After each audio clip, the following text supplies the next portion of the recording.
This is Audible.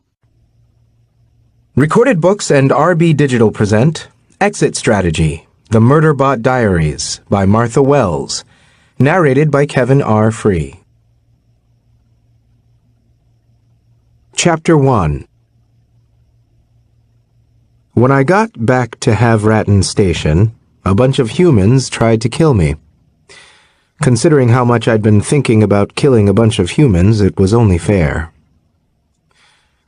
Ship was on approach, and I was waiting impatiently to pick up Havratton's feed. Since Ship was a minimum-capacity bot pilot and had all the brains and personality of a heat shield generator, I was also monitoring all its inputs and caught the navigation alert when it came in.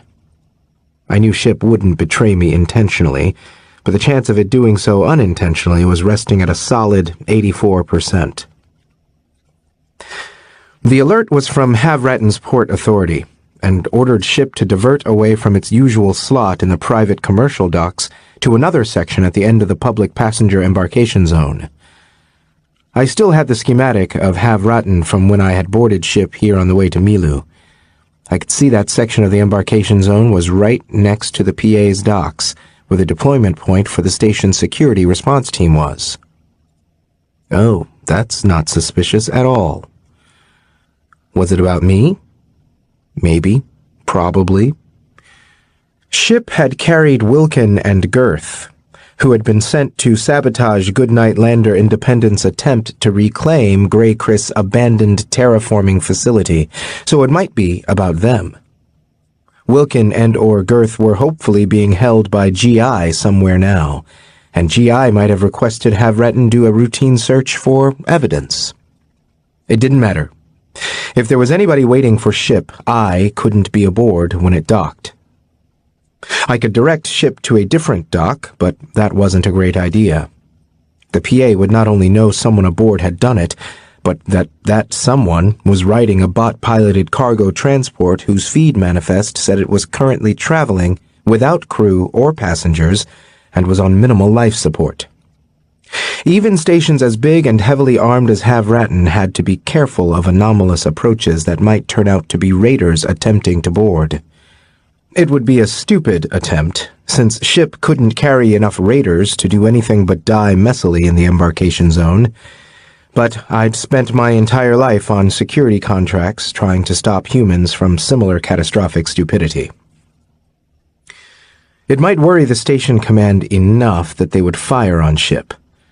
Ship might be unresponsive, but it was doing its best, and I didn't want it hurt. So it was a good thing I still had on the evac suit.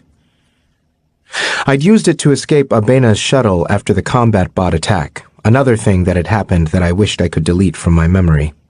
Deleting memories like that doesn't work.